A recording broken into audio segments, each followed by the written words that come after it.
E pessoal, se tem uma coisa que tem cada vez mais comum no consultório da gente da neurocirurgia, são pacientes com câncer em estágio avançado, estágio 4, já com metástase, né? E vindo à consulta para uma segunda opinião, para ver se eu concordo, se não concordo, né, com a conduta até então. E muitos desses pacientes, o que eu mais noto e mais importante na consulta, é ele entender o contexto da doença. Por quê?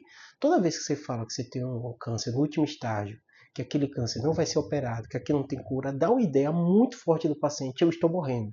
E normalmente, né, a gente imaginava sensações ou doenças, né, em contexto de pessoas idosas. E às vezes acontece isso em pessoas jovens, ativas, que não têm nenhum outro tipo de doença, e teve o câncer, que infelizmente ele não tem cura, e na maioria das vezes esse paciente que chega para mim por ser neurocirurgião, chega por metástase cerebral.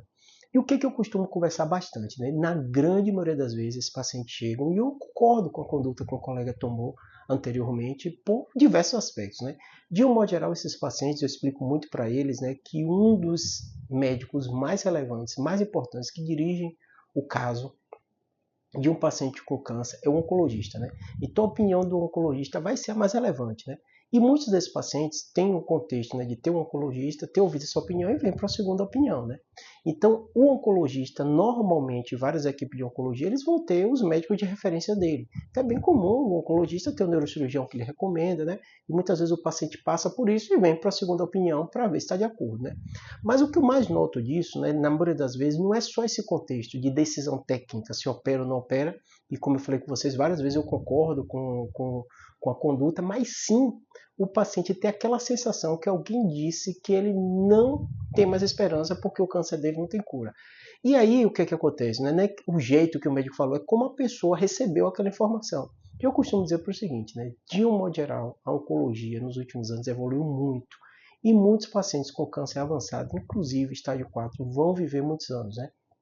Essa noção de terminalidade, né, estou morrendo, né, para o ser humano é complicado. Nós somos os únicos animais que têm consciência e noção disso, né, que a gente está doente, ou que a gente vai morrer, ou que nossa vida está chegando ao fim. Isso causa muito sofrimento, né? Mas o que eu mais noto nos pacientes, né, é essa questão de temporal. Quanto tempo eu tenho de vida? 5 anos, 2 anos, 3 anos? Isso gera uma ansiedade muito grande no paciente. E que muitas vezes ele impede de ter uma vida plena, muitas vezes estando bem neurologicamente.